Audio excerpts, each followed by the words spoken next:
नमस्कार। Political page पर आप सभी लोगों का स्वागत है। जम्मू और कश्मीर में 10 साल बाद विधानसभा का चुनाव हो रहा है। इस 10 साल के दौरान जम्मू और कश्मीर राज्य 2 केंद्र शासित प्रदेश में बट गया है। एक जम्मू और कश्मीर है, दूसरा लद्दाख। अनुच्छेद 370 की समाप्ति हो चुकी। ऐसे में जम्मू और कश्मीर में होने वाले विधानसभा चुनाव में तमाम राजनीतिक दल जहां रेबड़ियां बांटने में भी लगे हुए हैं, तो अनुच्छेद 370 की वापसी की सुगबुगाहट भी घोषणा पत्र में शामिल हो रही है।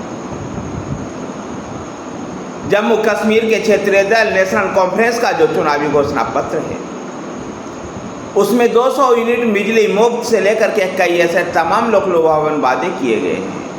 तो वहीं पर कट्टरपंथियों को साधने के लिए अनुच्छेद 370 की वापसी की बात भी कही जा रही है। हाँ, एक बात पर राज्य के सभी राजनीतिक दल, चाहे वो राष्ट्रीय दल हो या क्षेत्रीय राजनीतिक दल हो, राज्य को जम्मू कश्मीर को पूर्ण राज्य का दर्जा को लेकर के सहमत है। भाजपा भी, जम्मू कश्मीर इकाई के भाजपा अध्यक्ष रविंद्र रैना भी पूर्ण राज्य के पक्ष में है। ऐसे में पूर्ण राज्य का ऐसा मुद्दा है जिसमें तमाम राजनीतिक दल एक मत। लेकिन अनुच्छेद 370 की वापसी को लेकर के नेशनल कॉन्फ्रेंस ने जिस प्रकार से अपने घोषणा पत्र में जोड़ा है, कट्टरपंथियों का, अलगाववादियों का साथ लेने के लिए, तो वहीं पर आम जनता का भरोसा जीतने के लिए 200 यूनिट बिजली मुफ्त जैसे लोकलुभावन वादे को लेकर के जा रही है। उधर कांग्रेस पार्टी जम्मू और कश्मीर में यह प्रयास करने में लगी हुई है कि किसी भी तरह से जम्मू और कश्मीर में भारतीय जनता पार्टी जीत ना पाए।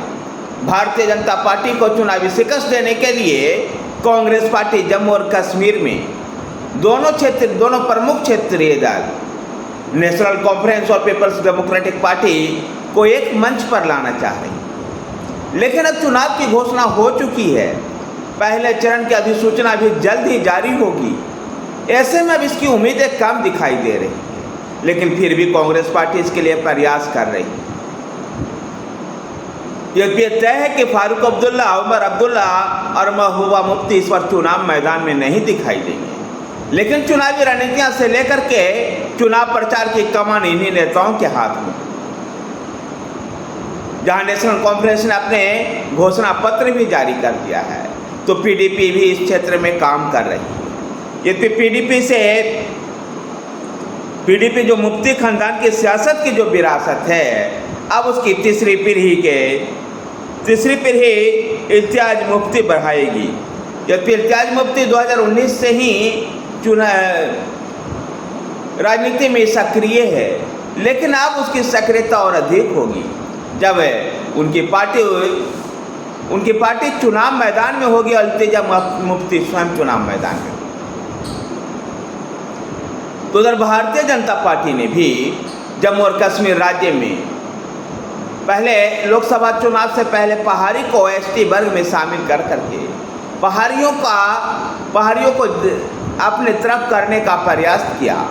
तो अब उसी क्षेत्र के अंतर्गत राजौरी और पुंछ में ही जो गुज्जर समुदाय है, उसके साधने का प्रयास कर रहे। गुज्जर समुदाय के बड़े नेता अल्ताफ चौधरी को भारतीय जनता पार्टी ने अपने पार्टी में शामिल करवा करके एक बड़ा चाल चला है। राजौरी और पुंछ के क्षेत्रों में गुज्जर और पहाड़ी ही उनका ही बोलबाला है। ऐसे में जहां पहाड़ी को एसटी वर्ग में शामिल कर, जो लोकसभा चुनाव से पहले भारतीय जनता पार्टी की सरकार ने किया था, और अब गुज्जर समुदाय के एक बड़े नेता जो पीडीपी सरकार में मंत्री भी रह चुके हैं और इन दिनों जम्मू कश्मीर अपनी पार्टी के सदस्य थे, अल्ताफ चौधरी को अपनी पार्टी में शामिल करवा करके भारतीय जनता पार्टी ने एक बड़ा दांव चला है। देखना दिलचस्प होगा कि अल्ताफ चौधरी के रूप में भारतीय जनता पार्टी को राजौरी और पुंछ में कितनी बड़ी सफलता मिलती है। ये इस बार भारतीय जनता पार्टी मिशन 50 के मोड़ पर है। मिशन 50 को लेकर के चल रही है और जम्मू कश्मीर के दोनों ही संभाग में जहां जम्मू और कश्मीर दोनों संभागों में सभी 90 सीटों पर चुनाव मैदान में उतरने का फैसला कर लिया है। जम्मू संभाग की 43 सीटों पर भारतीय जनता पार्टी की पकड़ मजबूत है। इसका परिणाम, इसका जो एक जम्मू में कितनी मजबूत भारतीय जनता पार्टी है, ये 2024 के लोकसभा चुनाव में भी स्पष्ट हो गया है।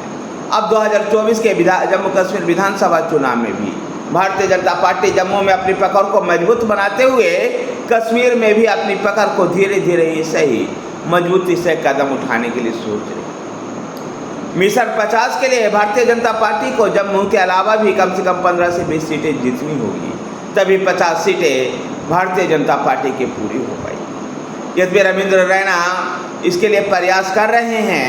देखना दिलचस्प होगा कि जम्मू और कश्मीर में आखिर किसकी सरकार बनती है। धन्यवाद साथियों, वीडियो को लाइक कीजिए, शेयर कीजिए। हमारे साथ बने रहने के लिए हमारे चैनल पॉलिटिकल पिच को सब्सक्राइब कीजिए। धन्यवाद।